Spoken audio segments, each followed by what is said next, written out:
মাহমুদ ভাই, আমরা এই মামলার রায় বাতিলের জন্য উদ্যোগ নিতেছি। আপনি তো বুঝেন টাইম লাগবে, কয়দিন সময় দেন আমাদের। নিজে এসে আপনার হাতে রায় বাতিলের কাগজ কিন্তু ধরায় দিয়ে যাব। ধারাবাহিকভাবে হাসিনার সংবিধান বিলোপের পক্ষে কথা বলছি। অন্তর্বর্তীকালীন সরকার হাসিনার সংবিধান বজায় রাখার সিদ্ধান্ত নিছে। ফ্যাসি বিরোধী বিপ্লবের অগ্রসেনানী মাহমুদুর রহমানকে প্রফেসর ইউনূসের সরকার জেলে পাঠাইছে। এই মাহমুদুর রহমান সেই বিরল ব্যক্তিত্ব যিনি হাসিনার শাসনের শুরুতেই ফ্যাসিবাদের উত্থানকে সঠিকভাবে চিহ্নিত করতে পারছিলেন, যিনি একাই প্রতিবাদের মশাল জ্বালায় রাখছিলেন। কেন তাকে নেওয়া হলো জেলে? অনেকেই আইনের কথা বলতেছেন। এই সরকার মাহমুদুর রহমানকে আইন দেখাইছে। আমরা প্রশ্ন করি, এই সরকারের আইনি ভিত্তি কি?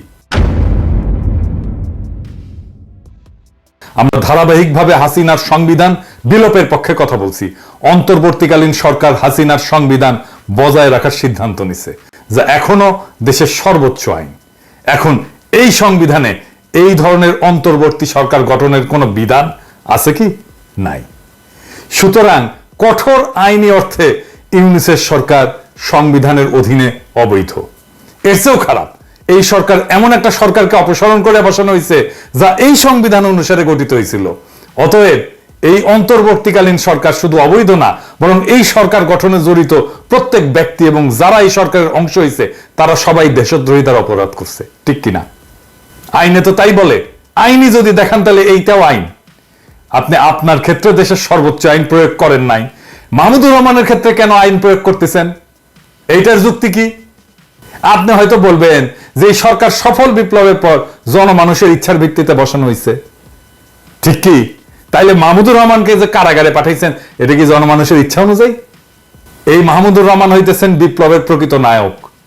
শহীদদের ছাড়া মাহমুদুর রহমান যে ধরনের ত্যাগ স্বীকার করছেন তা আর কেউ করে নাই, আপনারাও করেন নাই।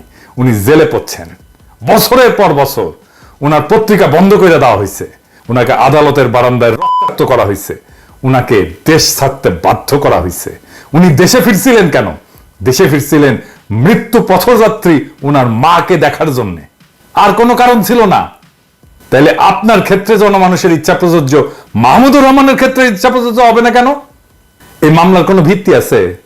মাহমুদুর রহমান এবং শফিক রেহমানকে রাজনৈতিক উদ্দেশ্যে ফ্যাসিবাদী সরকার মিথ্যা মামলায় জড়াইছিল, আর প্রফেসর ইউনূসের সরকার হাসিনা সরকারের দায়ের করা মিথ্যা মামলা খারিজ করার প্রতিশ্রুতি দিছিল। দেয় নাই? দিছিল। এই মামলা কেন খারিজ হইল না? মাহমুদুর রহমানের মামলা তো সেই প্রথম দিককার মামলাগুলোর মধ্যে থাকার কথা ছিল, যেগুলো বাতিল করা হবে। এটা করা হইল না কেন?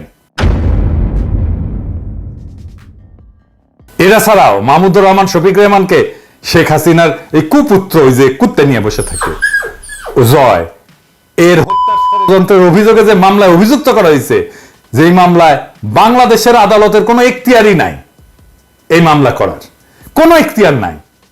এই মামলাটাই অবৈধ। জয় যুক্তরাষ্ট্রে বাস করে, শুধুমাত্র মার্কিন আদালতের এখতিয়ার আছে এই ধরনের অভিযোগের উপরে। এবং আশ্চর্যজনকভাবে যুক্তরাষ্ট্রে কোনো মামলা দায়ের করা হয়নি। হাসিনার ফ্যাসিস্ট শাসনের উৎখাতের পরেও এই মামলা কেন বজায় রাখা হইল? এই রায় কেন বজায় রাখা হইল? এই রায় তো অবৈধ, মামলাই অবৈধ। আমি আরেকটু বুঝাই বলি। যদি একজন ব্যক্তি যুক্তরাষ্ট্রে বসবাস করে এবং তার হত্যার একটা ষড়যন্ত্র হয়, থিওরিটিক্যালি ধরতেছি, তাহলে সেই অপরাধের মামলা যুক্তরাষ্ট্রের আদালতে দায়ের করতে হবে। কারণ অপরাধের শিকার যে ব্যক্তি, সে ব্যক্তি যুক্তরাষ্ট্রে বসবাস করেন এবং অপরাধের স্থানও কিন্তু যুক্তরাষ্ট্রের এখতিয়ারের মধ্যে পড়ে। তবে ষড়যন্ত্রকারী যদি বাংলাদেশে অবস্থান করে এবং অপরাধের পরিকল্পনা সেখান থেকে পরিচালনা করা হয়, তাইলে বাংলাদেশে সেই মামলা তদন্ত হইতে পারে, মামলা হইতে পারে না। কিন্তু মূল মামলাটা যুক্তরাষ্ট্রের আদালতে দায়ের করতে হবে, কারণ অপরাধের শিকার এবং ষড়যন্ত্রের লক্ষ্য যুক্তরাষ্ট্রের নাগরিক বা বাসিন্দা। যদি এমন একটা মামলা যেখানে ষড়যন্ত্রের শিকার ব্যক্তি যুক্তরাষ্ট্রে বাস করেন এবং ঘটনাটা যুক্তরাষ্ট্রের বিচার ব্যবস্থার আওতাধীন, তাহলে মামলাটা যদি বাংলাদেশে দায়ের করা হয়, তবে এইটা আইনের বেশ কয়েকটা দিক থেকে ব্যত্যয় বা বিচ্যুতি হবে। প্রধান ব্যত্যয়গুলো কি? একটা হইতেছে আন্তর্জাতিক এখতিয়ার লঙ্ঘন। আন্তর্জাতিক আইনে সাধারণত যে দেশে অপরাধ সংঘটিত হয়েছে সেই দেশের আদালতেই মামলার শুনানি এবং বিচার করতে পারে। যেহেতু ষড়যন্ত্রের শিকার ব্যক্তি যুক্তরাষ্ট্রে বাস করেন এবং অপরাধের প্রভাব সেই দেশের মধ্যে পড়ে, তাই মামলাটা যুক্তরাষ্ট্রের এখতিয়ারের মধ্যে পড়ে। বাংলাদেশে এই ধরনের মামলা দায়ের করা হইলে সেটা আন্তর্জাতিক আইনের মূলনীতির লঙ্ঘন। সোজা সাপটা কথা, আপনি আইনের যে কাউকে জিজ্ঞেস করতে পারেন। 2 নাম্বার, বিচার প্রক্রিয়ার বৈধতা। বাংলাদেশে দায়ের করা মামলায় আদালত কার্যকরভাবে অপরাধের তদন্ত এবং বিচার করতে সক্ষম হবে না তো, কারণ অপরাধের স্থান, অপরাধের শিকার ব্যক্তি এবং প্রমাণসমূহ যুক্তরাষ্ট্রে অবস্থিত, তাই তো? এটা একটা কার্যকর বিচার প্রক্রিয়ার পরিপন্থী তো, এবং মামলার প্রকৃত আইনি ভিত্তি তো দুর্বল। আদালতের রায় ভুল ছিল, কারণ 2টা ধারায় মাহমুদুর রহমানকে 2 রকম সাজা দেওয়া হয়েছে, একটা 5 বছর আর একটা 2 বছর। এইটারও কোনো ভিত্তি ছিল না। এইটা একটা সুষ্ঠু বিচারের ক্ষেত্রে বৈধ প্রশ্ন তোলে। যদি সরকার মামলাটা চালিয়ে যেতে চাইতো, তাইলে সরকার কি করতে পারতো? সরকার তো এই মামলাটা পুনর্বিচার করতে পারতো, বলতে পারতো এটা আমরা নতুন ভাবে বিচার করব। কারণ যেই দেশের আদালতের বারান্দায় মাহমুদুর রহমানকে আহত করে রক্তাক্ত করা হয়, সেই দেশে তো মাহমুদুর রহমান ন্যায় বিচার পাবে না, পানো নাই। উনাকেই বলা হয়েছিল ট্রুথ ইজ নো ডিফেন্স, বলে নাই? বলছিল তো। তাহলে উনি তো ন্যায় বিচার পাবেন না। তো এই মামলা কেন পুনর্বিচার করা হইল না? 69-এ গণ আন্দোলনের মুখে পাকিস্তানের প্রেসিডেন্ট আইয়ুব শেখ মুজিবের বিরুদ্ধে আগরতলা ষড়যন্ত্র মামলা প্রত্যাহার করছিল, করে কারণে নেই। তাহলে জনমানুষের দাবির মুখে মামলা প্রত্যাহার করা যায় তো নাকি? কেন মাহমুদুর রহমানের ক্ষেত্রে এটা করা হইল না? একই মামলায় কিন্তু শফিক রেহমানদের সাজা স্থগিত করা হয়েছে। দেখেন কেন মাহমুদুর রহমানেরটা করা হইল না? এর সাথে তো যুক্তই করে দেওয়া যেত মাহমুদুর রহমানের কথা।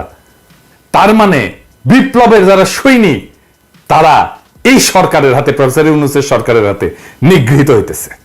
কেন? কারণ বিপ্লবের প্রথম মুহূর্তেই বিপ্লবের ফল ছিনতাই করা হয়েছিল। হাসিনার অপমানজনক পলায়নের পর আসিফ নজরুল একাই তথাকথিত সাংবিধানিকতার দোয়াই দিয়া ছাত্রদের একাংশকে ক্যান্টনমেন্ট আর বঙ্গভবনে নিয়ে ঘটু কইরা প্রফেসর ইউনূসকে হাসিনার বানানো রাষ্ট্রপতি চুপ্পুর কাছে শপথ নেওয়াইছিল, আর এক গাদা অপদার্থ উপদেষ্টা নিয়ে কাজ শুরু করে বিপ্লবের হুকা মারি দিয়েছে। এদের শাসনে ক্যান্টনমেন্টে আশ্রয় পেল সব আওয়ামী দুর্বৃত্তরা, পলায় গেল সবাই। বিপ্লবও পলায় গেছে, এখন কিন্তু যে মনির হইল পলায় গেছে। ওই মুহূর্তটা ছিল খুবই গুরুত্বপূর্ণ, কারণ এর মাধ্যমে আওয়ামী আর ইন্ডিয়ার স্ট্র্যাটেজিক অ্যাসেট গুলো রক্ষিত হয়। আর এই ওয়াহিদুদ্দিন মাহমুদের মতো বুইরা খাটাস, যে কিনা হাসিনার উন্নয়নের সারিন্দা বাজাইতো, সে জানেও না কিছু, তার কেন উপদেষ্টা বানানো হয়? বলে কি পাঠ্যপুস্তক দিয়ে অনানুষ্ঠানিক আলোচনা হয়েছিল, সেটাই প্রজ্ঞাপন হয়ে যায়। শালা বুড়া হয়েছে কিন্তু মিছা কথা বলার অভ্যাস যায়নি। এভাবে প্রজ্ঞাপন হয় কোন সরকারি? আপনার সরকারি অফিসে অনেকেই কাজ করেন, আপনারাই বলেন এভাবে প্রজ্ঞাপন হয়? যখন অন্তর্বর্তী সরকার গঠনের জন্য আসিফ নজরুল ঘুটু করিচ্ছে, আমি তখনই বুঝছিলাম এইখানে ইন্ডিয়ার লোকজন ঢুকে গেছে। আমি তখনই বিপ্লব চিন্তায় হওয়ার বিষয়ে সতর্কতা দিছিলাম, বলছিলাম না ওই সময় ভিডিওতে? যারা বিপ্লবের পিছনে ছুরিকাঘাত করছে তারা নতুন মির্জাফরের মতো কুখ্যাত হয়ে থাকবে। তাহলে মাহমুদুর রহমানকে কেন জেলে দেওয়া হইলো জানেন? মাহমুদুর রহমানকে জেলে দেওয়ার প্রকৃত কারণ হইল তিনি ভারতের আসল প্রভুদের জন্য একটা আপদ। বাংলাদেশের স্বাধীনতা সার্বভৌমত্ব হারানোর বিষয়ে মাহমুদুর রহমানের চেয়ে বেশি কেউ সতর্ক করে নাই। আজ আমরা হাসিনার শাসন ব্যবস্থায় দেখতেছি সেই একই ফ্যাসিবাদী কাঠামো, তবে হাসিনা ছাড়া। যারা ভারতের স্থানীয় এজেন্সি এবং বাংলাদেশের এই যে প্রথম আলো, ডেইলি স্টার, এই গোষ্ঠী তো সরকার হিসেবে পাইছি আমরা, তারা মাহমুদুর রহমানকে নিশ্চুপ করতে তাদের সর্বোচ্চ চেষ্টা করবে। এখন বলতে পারেন কিভাবে এটা এড়ানো যেত? একটা তো দেখাইলাম, শফিক রেহমানদের রায় তো স্থগিত করে দিছে, দেখলেনই তো। 2 নাম্বার, এই মামলাটা পুনর্বিচারের জন্য পাঠানো যেত। 3 নাম্বার, রায় বাতিল করে দেওয়া যেত। 4 নাম্বার, আমি যদি আসিফ নজরুল হইতাম, এগুলো কোনো কিছু হইল না, তারপরে আমি যদি আসিফ নজরুল হইতাম, তাইলে মাহমুদ ভাইকে জেলে যাইতে হইতো না। কিভাবে জানেন? মাহমুদ ভাই যে সময় বললেন যে উনি আদালতে আত্মসমর্পণ করতে যাইবেন, সেই দিনই আমি ওনার মায়েরে দেখতে যাইতাম, মাহমুদুর রহমানের, আর বলতাম, মাহমুদ ভাই আমরা এই মামলার রায় বাতিলের জন্য উদ্যোগ নিতেছি, আপনি তো বুঝেন টাইম লাগবে, কয়দিন সময় দেন আমাদের, খালাম্মাকে সময় দেন আপনি, আমি নিজে এসে আপনার হাতে রায় বাতিলের কাগজ কিন্তু ধরাই দিয়ে যাব। আপনি আদালতে গেলে জেলে পাঠাই দেবে, এটা আমরা এটাতে বিব্রত হব। আমি মেহরবানি করে আমাদেরকে বিব্রত করেন না মাহমুদ ভাই, আপনি মেহরবানি করে কয়টা দিন টাইম দেন, আমরা রিকোয়েস্ট করতেছি। উনি যদি আমার রিকোয়েস্ট না শুনতেন, আমি প্রফেসর ইউনূসের দিয়ে ফোন করাইতাম ওনারে, হয়তো না। আপনি বলেন কাজ হইতো না? মাহমুদ ভাই যাইতো আজকে আদালতে? আপনারা সবাই জানেন মাহমুদ ভাইয়ের কিন্তু ঘাটতেরা, উনি যেটা মনে করবেন সেটা উনি করবেনই, করে ছাড়বেন, এবং উনি ঘাটতেরার জন্য আমরা ওনাকে পছন্দ করি, ঠিক কিনা বলেন? কিন্তু তারপরেও এই অ্যাপ্রোচটা নিয়ে গেলে উনি শুনতেন, কিন্তু ওনারা করবেন না তো। মাহমুদুর রহমান কে এখন? মাহমুদুর রহমান তো এখন কেউ না। আমরা এই ভারতীয় এজেন্ট এবং ফ্যাসিবাদের সহায়কদের কাছ থেকে কোনো দেশপ্রেম তো আশা করি না। আমরা দৃঢ়ভাবে বিশ্বাস করি যে মাহমুদুর রহমানের প্রতি প্রকৃত বিচার আমাদের জনগণ করবে, যারা ভারতের আধিপত্য এবং সম্প্রসারণবাদকে বীরত্বের সাথে পরাজিত করছে। আমরা যা নেপালে দেখছি, আমরা যা মালদ্বীপে দেখছি, আমরা দেখছি আমাদের এই অঞ্চলে ভারতের সম্প্রসারণবাদ পিছু হটছে। আমাদের জনগণ নিশ্চিত করবে যে আর কখনো ভারতীয় আধিপত্যবাদ বাংলাদেশে ফিরে আসবে না। মাহমুদ ভাই, ভয়ের কিছু নাই। ভবিষ্যতের বাংলাদেশ আপনাকে দুই হাত তুলে এবং উষ্ণ হৃদয়ে স্বাগত জানাবে। আমরা সেই দিনের অপেক্ষায় থাকলাম। ইনকিলাব জিন্দাবাদ।